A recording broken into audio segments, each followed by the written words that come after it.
So coming back, अभी आपको मैंने पिछले वीडियो में फोरेंसिक साइकोलॉजी किसे कहते हैं, ठीक है, इसकी ब्रीफ हिस्ट्री के बारे में बताया था, इसकी meaning, definitions and briefly about difference between forensic psychology and clinical psychology, ठीक है.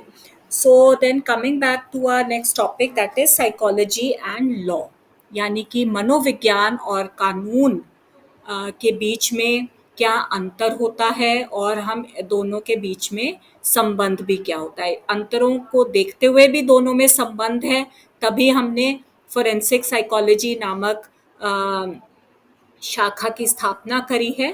तो सबसे पहले दोनों में अंतर क्या है इसका हम ब्रीफ वर्णन कर लेते हैं, ठीक है. तो सबसे पहला अंतर जो होता है उसकी बेसिक एजम्पशंस या आधारभूत मान्यता के को लेकर होता है. यानी कि जो मनोविज्ञान के जो प्रोफेशनल्स हैं और जो कानून के जो प्रोफेशनल्स हैं, दोनों के बीच जो टक्कर होता है वो इसकी बेसिक एजम्पशंस को लेकर ही होता है. बिकॉज मेल्टन ने 1987 में हमें ये बताया था कि मानव व्यवहार को अगर हमने डिटर्मिन करना है, ठीक है, तो इसके में इनके बीच में मतलब डिटर्मिन करने में दोनों कानून और मनोविज्ञान के बीच में काफ़ी अंतर देखा जा सकता है. बिकॉज मनोविज्ञान में बिहेवियर को एक डिटर्मिनिस्टिक व्यू दिया गया है, यानी बिहेवियर के आधार पर ही किसी भी व्यक्ति को हम या उसके बिहेवियर को या उसकी पर्सनालिटी को हम एक प्रकार से निर्धारित करते हैं, ठीक है.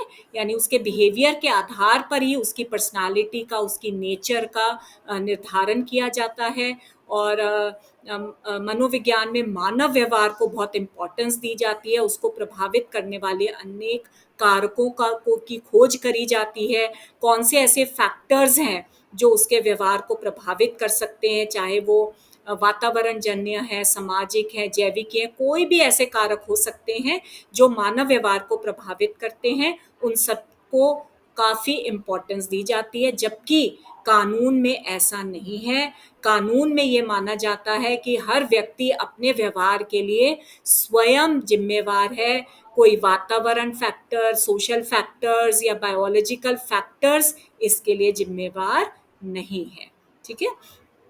तो मतलब कि उन्होंने यही अपना तर्क दिया है कि अगर कोई क्राइम करता है, ठीक है, तो उसके लिए वो खुद उत्तरदायी होता है, कोई और फैक्टर्स उसके लिए रिस्पॉन्सिबल नहीं होते. जबकि मनोवैज्ञानिक इस प्रकार का तर्क देते हैं कि ह्यूमन बिहेवियर में या कोई भी व्यक्ति जो कार्य करता है उसके लिए वो स्वयं टोटली उत्तरदायी नहीं होता, बल्कि और भी कई कारक होते हैं जो उसके पीछे या उसके इस व्यवहार को प्रभावित कर सकते हैं, ठीक है. तो इस तरीके से इन दोनों में ह्यूमन बिहेवियर को लेकर ये कुछ डिफरेंसेस पैदा होते हैं.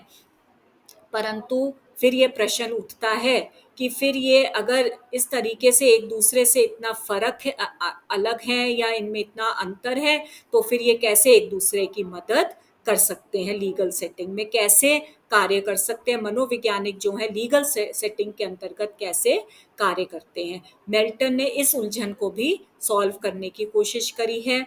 उन्होंने ये कहा है कि जब हम कोर्ट में जाते हैं वहाँ पर कई प्रकार के लोग होते हैं, चाहे कोई वकील है, कोर्ट के कर्मचारी हैं, अन्य और भी कई लोग होते हैं जिनके सामने ये प्रश्न उठता है कि क्या जो डिफेंडेंट है वो अपने व्यवहार के लिए जिम्मेवार है कि नहीं है. यहाँ पर मनोवैज्ञानिक अपनी भूमिका अदा करते हैं. वो डिफेंडेंट के बिहेवियर को प्रभावित करने वाले कारकों के बारे में बताकर कोर्ट की मदद कर सकते हैं, जज को या जूरी को सुझाव दे सकते हैं कि ये जो बिहेवियर उसने किया है या ये जो क्राइम किया है इसके पीछे और भी कई रीजंस हो सकते हैं जिनको हमें मद्देनजर रखना जरूरी होता है, ठीक है. तो इस प्रकार से मनोवैज्ञानिक के द्वारा जो सूचनाएं दी जाती हैं वो हम कानून के फ्रेमवर्क में उसको सम्मिलित कर सकते हैं.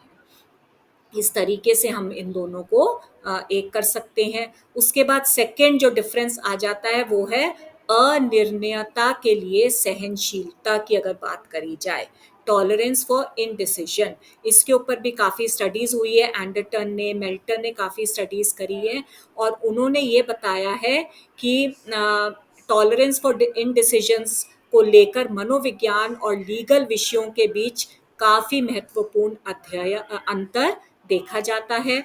कानून में किस बात को महत्व दिया जाता है? सच्चाई के बारे में जो निर्णय लेना है वो प्रूफ्स के आधार पर होना चाहिए। ठीक है, कानून में या कोर्ट में जो भी हमने डिसीजन लेना है वो प्रूफ्स के आधार पर होना चाहिए। डिफेंडेंट या प्रतिवादी जो है किस जुर्म का दोषी है, किसका नहीं है, वो सारा प्रूफ के आधार पर होना चाहिए। यानी कि या तो वो दोषी है या नहीं है। कानून इस बात के ऊपर निष्कर्ष लेता है या तो है या नहीं है, कोई बीच का सिस्टम यहाँ पर नहीं होता। जबकि साइकोलॉजी में थोड़ी सी अस्पष्टता हो सकती है। ठीक है, यानी कि मनोविज्ञान में इस बात के लिए हम लोग इस चीज़ को हम एक्सेप्ट करते हैं कि अंतिम सच्चाई पर पहुंचने के लिए हमें बहुत सी खोजें करनी पड़ती हैं। नॉर्मली दो लोगों के या दो समूहों के ऊपर हम प्रयोग करते हैं। प्रयोगात्मक समूह होता है या नियंत्रित समूह होता है, इन दोनों के बीच के अंतर की जांच करी जाती है और जो भी निष्कर्ष निकलते हैं या जो भी रिजल्ट्स निकलते हैं उसके आधार पर हम थोड़ा बहुत अपना डिसीजन ले सकते हैं। मतलब एम्बिग्विटी के प्रति जो हमारी सहनशीलता है वो यहाँ पर विद्यमान रहती है। किसी भी एक व्यक्ति के ऊपर परिशुद्ध ढंग से कोई भी निर्णय लागू करना कठिन होता है। थोड़ी सी संभावना का सिद्धांत यानी प्रोबेबिलिटी थ्योरी रहती है कि ये दोषी हो भी सकता है या नहीं भी हो सकता, ये व्यक्ति बीमार हो सकता है, नहीं हो सकता। इस प्रकार की संभावना कानून साइकोलॉजी में या मनोविज्ञान में बनी रहती है। तो ये भी एक अंतर देखा जाता है दोनों में। उसके बाद अगर मेथडोलॉजी की अगर हम बात करें तो दोनों में सच्चाई को प्राप्त करने का प्रयास किया जाता है, परंतु मेथड किस प्रकार से हमने सच्चाई को प्राप्त करना है, कौन सा मेथड यूज करना है, वो अलग अलग हो सकते हैं। ठीक है, कानून में क्या मान्यता ली जाती है कि दो मतलब कि ये एक एडवर्सरियल या प्रतिकूल प्रक्रम के माध्यम से सच्चाई का पता लगाया जाता है। यानी कि कोर्ट के अंदर वकील, जज, जूरी सब लोग होते हैं, उनके सामने केस के ऊपर बहस करी जाती है। वकील जो होता है जज और जूरी के सामने अपने केस के ऊपर बहस करता है, ये साबित करने का भरसक प्रयास करता है कि दोषी कौन है। प्रूफ्स जुटाता है, ठीक है, विटनेसेस लेके आएगा और जिसको सुनकर जज या जूरी जो है अपना अंतिम निर्णय लेते हैं। जबकि मनोविज्ञान में ऐसा नहीं होता। मनोविज्ञान में हम एक वैज्ञानिक विधि का सहारा लेते हैं जिसमें कि किसी भी प्रकार का आवेश नहीं होता, आवेश का इस्तेमाल यहाँ पर नहीं किया जाता, बल्कि तर्क या तथ्यों का इस्तेमाल करके सच्चाई का पता लगाने का प्रयास किया जाता है। यहाँ पर बहसबाजी नहीं होती है। हमारे सामने सब्जेक्ट आता है और उससे उसके बारे में हम अन्य कई सोर्सेस से इंफॉर्मेशन कलेक्ट करते हैं और फिर हम एक नतीजे पर, उन तथ्यों के आधार पर एक नतीजे पर या सच्चाई तक पहुंचते हैं। ठीक है, इसलिए हम ये कह सकते हैं कि इनमें ये महत्वपूर्ण अंतर देखे जा सकते हैं, चाहे वो बेसिक एजम्पशंस को लेकर हों, चाहे टॉलरेंस फॉर इंडिसिजन को लेकर हों, चाहे वो मेथडोलॉजी या पद्धति के आधार पर हो।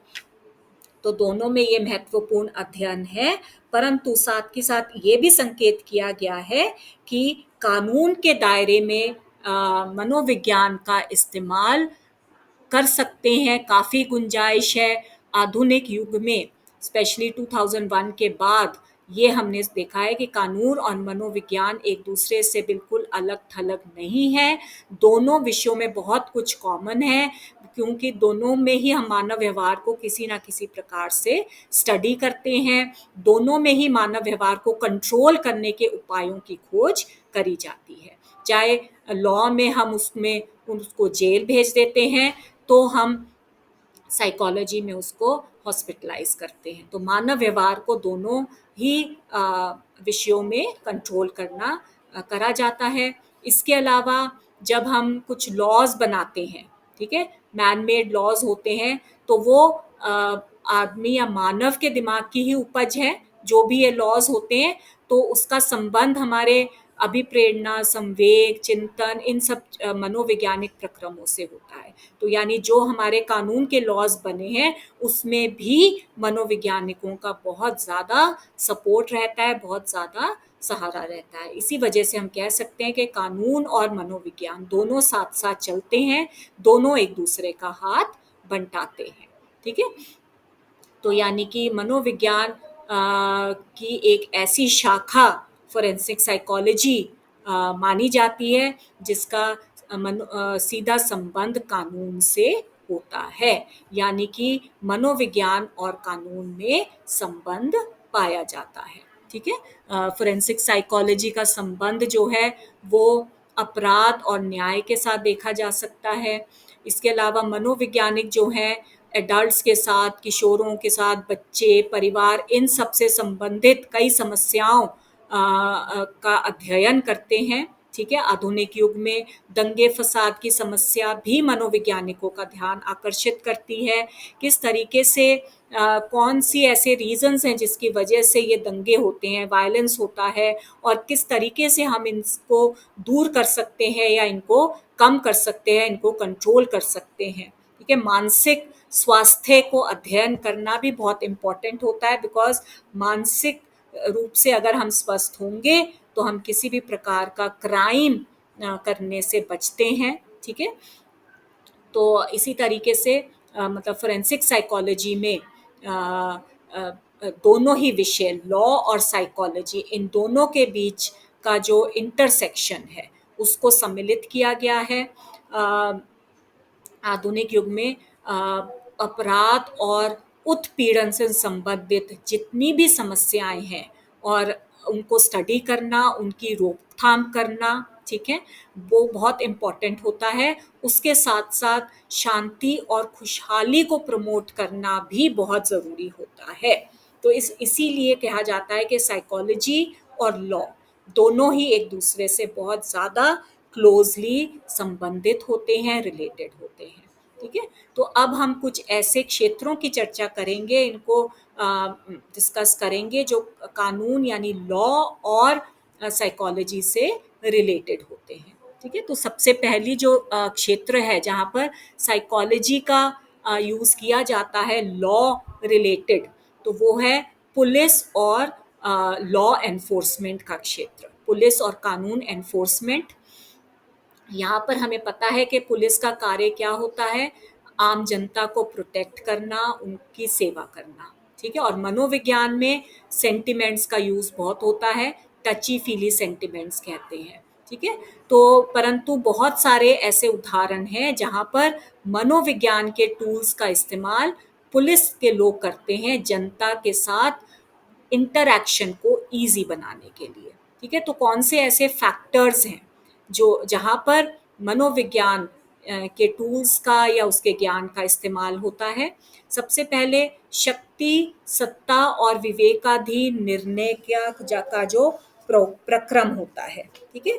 तो ये एक ऐसा एरिया है जहाँ पर मनोविज्ञान का इस्तेमाल होता है, ठीक है। ये जान लेना सिर्फ ज़रूरी नहीं होता कि पुलिस ऐसा व्यवहार, शक्ति का, सत्ता का या डिसीजन मेकिंग का व्यवहार कहाँ करती है और कैसे प्रदर्शित करती है, बल्कि ये भी बहुत ज़रूरी होता है कि पुलिस की कार्यवाही करने के लिए किस तरीके से चिंतन या प्रत्यक्षीकरण से संबंधित प्रक्रमों का हम यूज़ कर सकते हैं।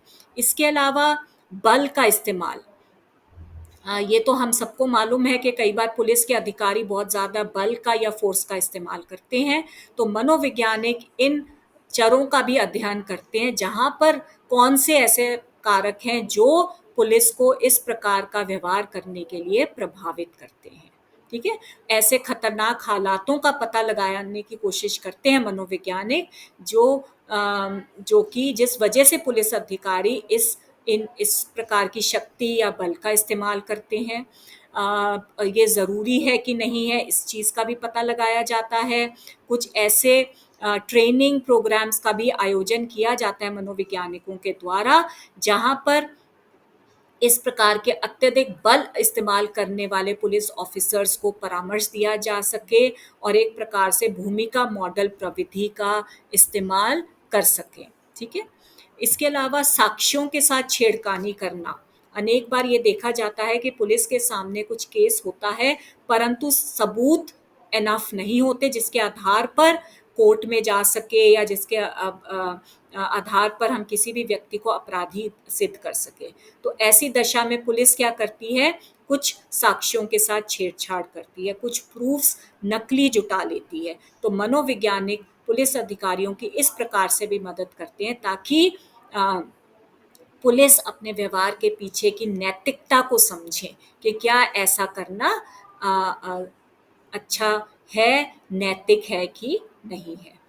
व्यस्क अपराधी प्रोफाइलिंग जब करनी होती है, इसका मतलब क्या है कि हम कई बार कुछ खतरनाक अपराधों को जांच करते वक्त कुछ संबंधित अपराधियों की या की प्रोफाइलिंग तैयार करने की कोशिश करते हैं। प्रोफाइलिंग का मतलब होता है उनकी फिजिकल एंड मेंटल कैरेक्टरिस्टिक्स को तैयार किया जाता है जिसके आधार पर उनकी उनकी पहचान करी जा सके।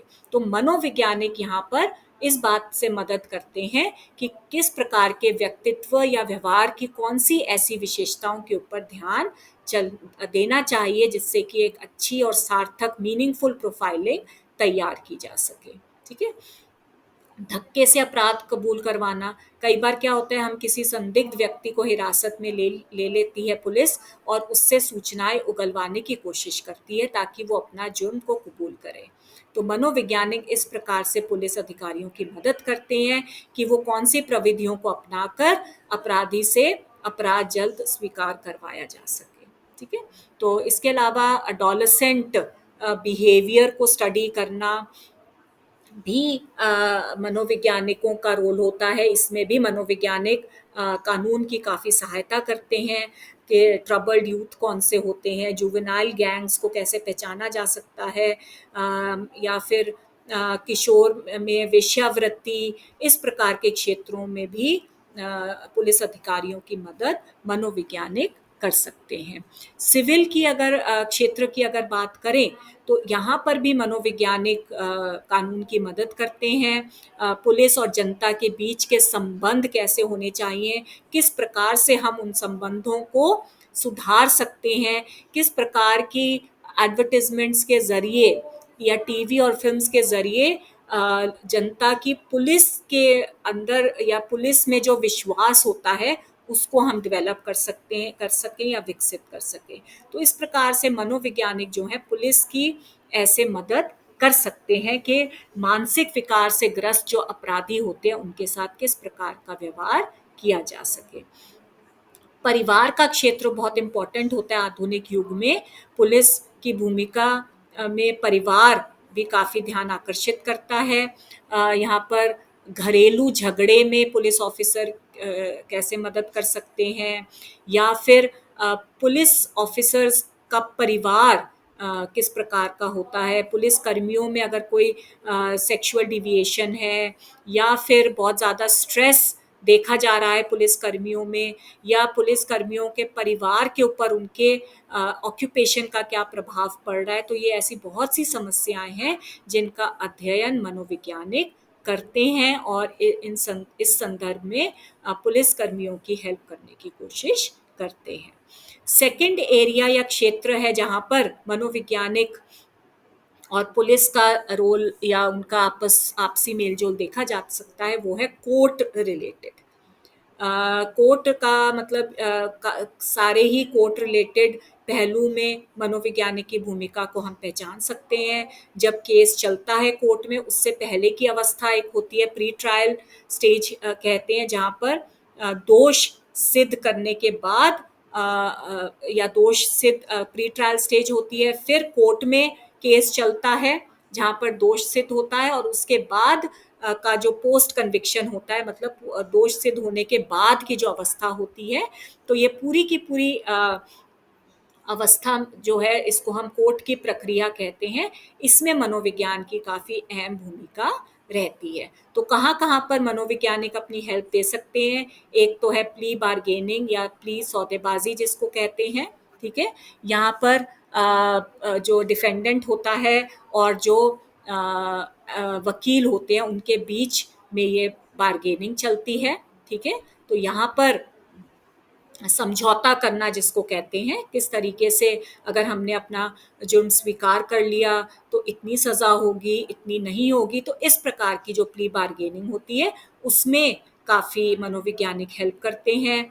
फिर मुकदमा चलाने की क्षमता है कि नहीं है, यानी कि केस कितना मजबूत है, कितना नहीं है। जिस व्यक्ति के ऊपर दोष है या जो अपराधी है, उसमें उसके ऊपर केस चलाया जा सकता है कि नहीं, उसकी मानसिक सक्षमता कितनी है। इस चीज़ को ज्ञात करने में भी मनोवैज्ञानिकों की काफ़ी अहम भूमिका होती है।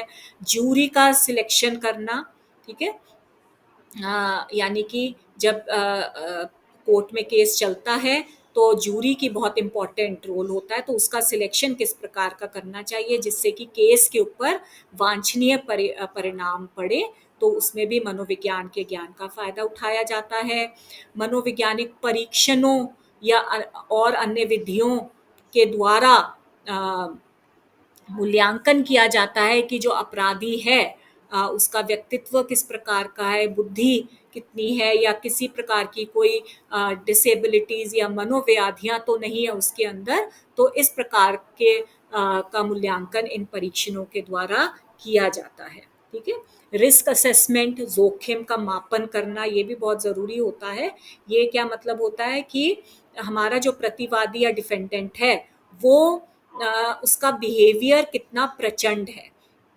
अगर आज की डेट में अगर हम उसको कम सज़ा देते हैं और वो कल को अपनी सज़ा काट कर छूट जाता है, तो उसका जो पर्सनालिटी जो है वो कितनी जोखिम भरी है कि वो समाज में कितना नेगेटिव इफ़ेक्ट डाल सकती है, ठीक है? तो ये बहुत ज़रूरी होता है, बिकॉज़ व्यक्ति और समाज को इस के दुष्परिणामों से ताकि हम बचा सकें।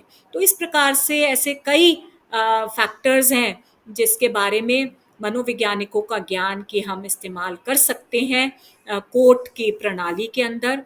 किशोरापराध के क्षेत्र में भी मनोवैज्ञानिक का ध्यान आकर्षित होता है। आपराधिक ज़िम्मेवारियाँ कितनी हैं इस किशोर की, उसकी आयु का निर्धारण करना, ठीक है? या फिर हम कितना ज़्यादा उसकी टेस्टिमनी के ऊपर विश्वास कर सकते हैं, बच्चे के हित में सबसे बेस्ट क्या सज़ा हो सकती है। तो कई प्रकार से, या रिहैबिलिटेशन कितना हमें किशोरों को देना चाहिए, तो इस प्रकार से हम न्याय में या कोर्ट रूम में किशोरों की भी मदद कर सकते हैं। सिविल जस्टिस की अगर बात करें, तो उसमें भी बहुत सी ऐसी समस्याएं हैं जो मनोवैज्ञानिकों का ध्यान आकर्षित करती हैं। जैसे कि मानसिक व्याधि को हम कैसे परिभाषित कर सकते हैं, उपचार को लेने से व्यक्ति मना क्यों कर रहा है, या फिर कितनी हमने क्लाइंट की जो प्रॉब्लम्स है उसको कितना हमने कॉन्फिडेंशियल रखना है, पीड़ित का मुआवजा कितना होना चाहिए, पीड़ित और अपराधी के बीच के क्या संबंध हैं और कैसे हम उसमें मीडिएट कर सकते हैं। ये सारा काम भी साइकोलॉजिस्ट का या मनोवैज्ञानिकों का हो सकता है। फैमिली की अगर बात करें, तो यहाँ पर भी फोरेंसिक साइकोलॉजी के ज्ञान का फ़ायदा उठाया जाता है। मनोवैज्ञानिक जो हैं, माता-पिता उनके बच्चे या परिवार के और उनके बीच के संबंध को मधुर बनाने में सहायता देते हैं। ट्रॉमा और दंगे-फ़साद वाले परिवार के सदस्यों के ऊपर ट्रॉमा का या इन वायलेंस का क्या इफ़ेक्ट होता है, या फिर अब्यूज़ का क्या इफ़ेक्ट होता है, या जो अपराधी होता है वो जेल चला जाए तो उसके पीछे उसके जो माता-पिता हैं या उसके जो फैमिली है उनके ऊपर क्या इफ़ेक्ट होगा, डोमेस्टिक वायलेंस है या कोई इमोशनल कोई प्रॉब्लम्स हैं, ये सारी चीज़ें, या ये कौन से ऐसे फैक्टर्स हैं जो किसी भी एक व्यक्ति को अपराधी बनाते हैं या उसको अपराध करने में कोशिश करते हैं, इन फैक्टर्स को भी स्टडी किया जाता है। ठीक है, तो ये आपका दूसरा क्षेत्र था पुलिस और लॉ एनफोर्समेंट के बाद आपका पहला क्षेत्र था, दूसरा क्षेत्र था कोर्ट और लीगल सिस्टम से रिलेटेड, और तीसरा क्षेत्र आ जाता है आपका प्रिजन से रिलेटेड। ठीक है, सो सबसे पहले हमने क्या किया, हमने पुलिस और लॉ एनफोर्समेंट का क्षेत्र आ गया, यानी कि किस तरीके से पुलिस अपना अधिकार जमाती है। ठीक है, कैसे अपराधियों की पहचान करनी करी जा सकती है, कैसे प्रूफ्स के साथ छेड़खानी की करी जा सकती है और कैसे उसको रोका जाए। फिर दूसरा स्टेप आता है कोर्ट का। ठीक है, कोर्ट और उससे रिलेटेड पूरा का पूरा प्रोसेस, उसमें काफ़ी ज़्यादा जो मनोवैज्ञानिक हैं, फोरेंसिक साइकोलॉजिस्ट हैं, वो सहायता देते हैं। और फिर आपका तीसरा क्षेत्र आ जाता है जब हमारा अपराध साबित हो जाता है तो हम प्रिजन में जाते हैं। ठीक है, तो वहाँ पर किस प्रकार से मनोवैज्ञानिक हेल्प कर सकते हैं सुधार और जेल प्रैक्टिसेस में। तो यहाँ पर ये बहुत इम्पोर्टेंट होता है। ठीक है, कैदियों के जीवन में, क्योंकि अब उनका जीवन जो है उस जेल तक सीमित होकर रह गया, प्रिजन तक सीमित होकर रह गया है, तो मनोवैज्ञानिक के कौशलों का यहाँ पर इस्तेमाल किया जाता है जिससे कि कैदियों का मूल्यांकन किया जाए, निदान या उपचार किया जाए। उसके साथ साथ जिस माहौल में अब वो रह रहा है, प्रिजन का जो माहौल है, उसको सुधारने का प्रयास करना बहुत ज़रूरी होता है। तो कौन-कौन से ऐसे फैक्टर्स हैं जो कि प्रिजन रिलेटेड होते हैं जिसमें मनोवैज्ञानिक अपनी भूमिका दे सकते हैं। सबसे पहला आ जाता है मेडिकल उपचार के लिए इनकार अगर किया जाए दोषी के द्वारा। ठीक है, ये ऐसा सामने आया है कि कैदी जो है किसी भी प्रकार के मेडिकल उपचार लेने से मना कर देता है।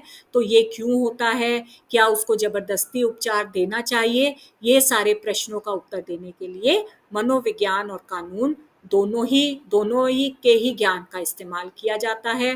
फिर मानसिक रूप से बीमार व्यक्ति को जेल होनी चाहिए कि नहीं, इसके ऊपर भी सवाल होता है। मानसिक रूप से बीमार व्यक्ति दोषी ठहर जाता है, उसको जेल भेज दिया जाता है या उसको मृत्यु दंड दे दिया जाता है। यहाँ पर मनोविज्ञानी की भूमिका अहम होती है, क्योंकि ये देखा जाना बहुत ज़रूरी होता है कि क्या संवैधानिक रूप से हम किसी मानसिक रूप से पीड़ित व्यक्ति को दंड दे सकते हैं कि नहीं, क्या उसको हम मृत्यु दंड दे सकते हैं कि नहीं।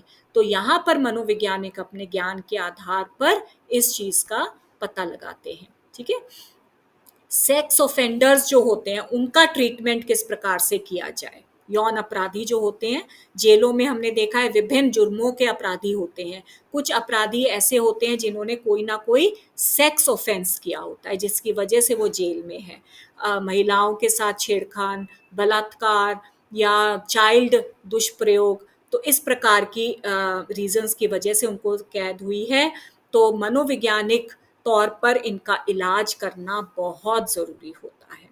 तो यहाँ पर मनोवैज्ञानिकों की भूमिका होती है। इसके अलावा टेक्निकल और इलेक्ट्रॉनिक मॉनिटरिंग, आधुनिक युग में टेक्नोलॉजी का काफ़ी ज़्यादा इस्तेमाल किया जाता है। जेल के जो अधिकारी होते हैं वो इस इलेक्ट्रॉनिक मॉनिटरिंग का इस्तेमाल करते हैं ताकि जेल में विभिन्न गतिविधियों के ऊपर वो नज़र रख सकें। तो यहाँ पर ये सवाल होता है कि किस तरीके से या कितना ज़्यादा प्रभावशाली है ये इलेक्ट्रॉनिक जो मॉनिटरिंग है। ठीक है, इनका कितना और कैसा इस्तेमाल करना चाहिए, सुरक्षा प्रबंध कैसे होने चाहिए, ये एक नई प्रविधि है और इसका कैदियों के ऊपर क्या मनोवैज्ञानिक प्रभाव पड़ता है, इसके इसके लिए भी मनोवैज्ञानिकों का सहारा लिया जाता है। प्रिजन में जो वायलेंस होता है ठीक है? हिंसा की बहुत सारी घटनाएँ होती हैं, मूवीज़ में भी हम इन चीज़ों को देखते हैं। तो कौन से ऐसे फैक्टर्स होते हैं जो इस हिंसा के लिए उत्तरदायी होते हैं? तो इसके ऊपर भी मनोवैज्ञानिकों का जो ज्ञान है, वो काफ़ी महत्वपूर्ण सिद्ध हुआ है। ठीक है? इसके अलावा मनोवैज्ञानिक उन कैदियों का भी अध्ययन करते हैं जो कि किसी न किसी प्रकार से समस्याएं उत्पन्न करते हैं जेल में, ठीक है, जो कि you can say problem givers होते हैं, ठीक है, इस प्रकार का माहौल पैदा करते हैं जो कि कोई ना कोई समस्याएं, आपसी अंतर्द्वंद चलता रहे कैदियों के बीच में, मार पिटाई, हिंसा, वायलेंस चलता रहता है। तो मनोवैज्ञानिक ऐसा माहौल पैदा करने की कोशिश करते हैं जो जहाँ पर कोई किसी भी प्रकार की कोई समस्या कैदियों के बीच में ना आए और उनके पर्सनालिटी को हम ट्रांसफॉर्म कर सके। ठीक है? जेलों के संदर्भ में किशोरों का या एडोलेसेंट्स का जो व्यवहार होता है वो भी बहुत इम्पोर्टेंट होता है। कई ऐसे किशोर होते हैं जो लॉ तोड़ देते हैं जिसकी वजह से उनको जेल जाना पड़ता है। तो ये प्रश्न आता है कि किशोरों को किस प्रकार की सजा दी जाए। तो यहाँ पर मनोवैज्ञानिकों का ज्ञान काम आता है, बिकॉज ये माना जाता है कि ये सिर्फ ट्रबल्ड यूथ होते हैं और इनको अगर हम करेक्शनल होम्स में भेज दें, सुधारात्मक जो घर होते हैं, गृह होते हैं, वहाँ पर भेज दें तो वहाँ इनका इलाज संभव हो सकता है, रिहैबिलिटेशन हो जाती है। ठीक है? और युवा व्यक्तियों के लिए बनाई गई जेल में इनको हम भेज सकते हैं, बूट कैंप्स में भेज सकते हैं। इसके अलावा किशोर कैदियों में आत्महत्या के काफ़ी इंसिडेंट्स देखे जा सकते हैं। तो इसके लिए हम किनको दोषी ठहराएं, इसके ऊपर भी काफ़ी स्टडीज मनोवैज्ञानिकों के द्वारा करी गई है। ठीक है? सिविल पहलू से अगर देखा जाए जेल के, तो यहाँ पर भी मनोवैज्ञानिकों की काफ़ी भूमिका होती है।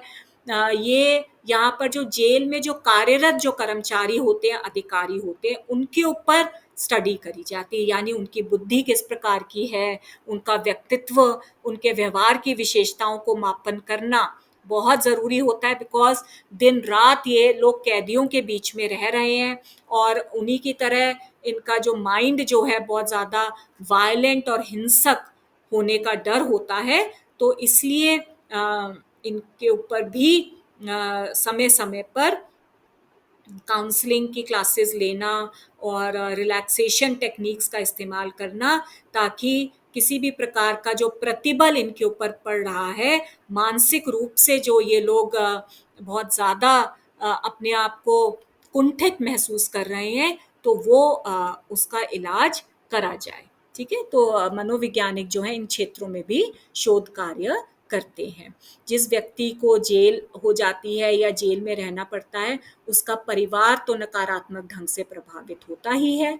तो मनोवैज्ञानिक इस बात का अध्ययन भी करते हैं कि जब व्यक्ति सज़ा भुगत रहा है जेल में, तो उसके परिवार के जो अन्य सदस्य हैं, उनकी जो इमोशनैलिटी जो है या इमोशनल जो पेन जो जिससे उनको गुजरना पड़ता है, उससे कैसे निपटा जाए। ठीक है? स्पेशली जो यौन विचलन के जो अपराधी होते हैं, उनमें वो शर्म वाली भावना परिवार के अंदर आ जाती है, अलगाव की भावना आ जाती है, आस पड़ोस वाले लोग जो हैं उनको नीची नज़र से देखना शुरू कर देते हैं। तो ऐसे में कैदी के परिवार वालों के ऊपर बहुत ही नेगेटिव असर होता है। ठीक है?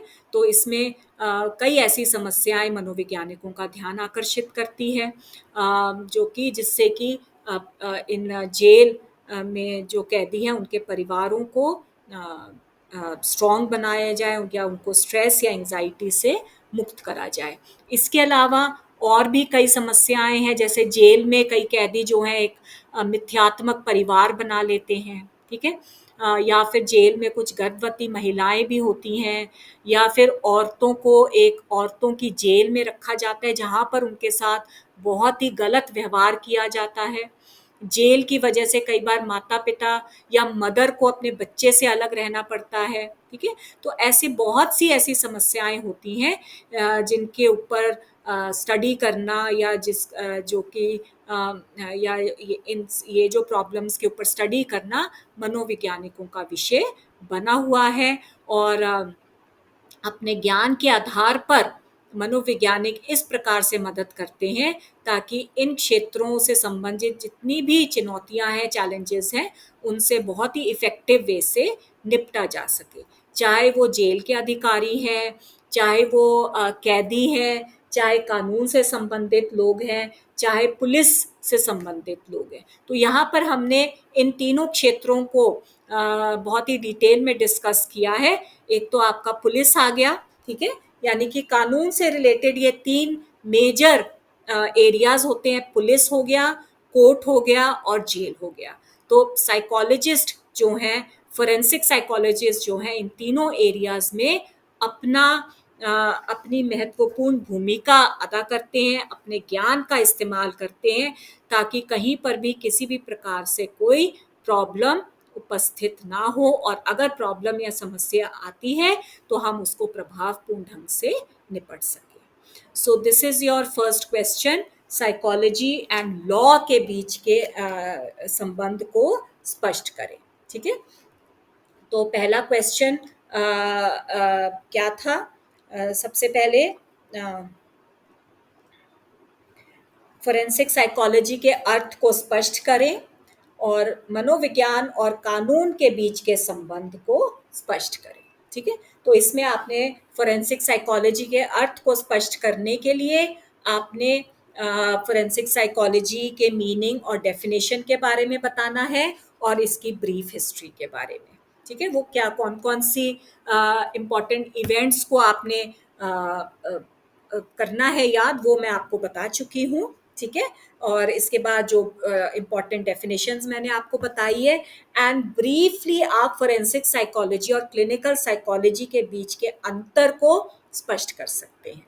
तो ये था आपका first part of the question, forensic psychology के अर्थ को स्पष्ट करें, जो मैंने आपको फर्स्ट वीडियो में कराया था। ठीक है, और अब सेकंड वीडियो में मैंने इसका सेकंड पार्ट कराया है इसी क्वेश्चन का, मनोविज्ञान और कानून के बीच के संबंध को स्पष्ट करें। What is the relation between psychology and law. ठीक है, तो ये आपका उसी क्वेश्चन का, क्वेश्चन नंबर 1 का सेकंड पार्ट है।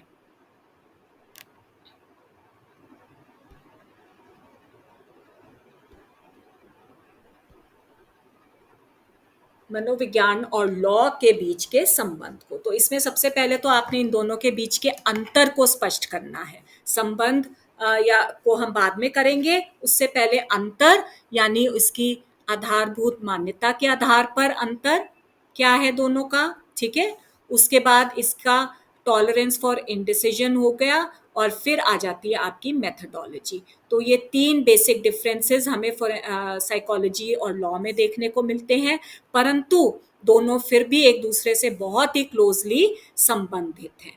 कैसे संबंधित है मनोविज्ञान और कानून में, कौन कौन से ऐसे क्षेत्रों में इनका संबंध पाया जाता है? सबसे पहले है आपका पुलिस एंड लॉ एनफोर्समेंट, इसको आप डिस्कस कर लेंगे।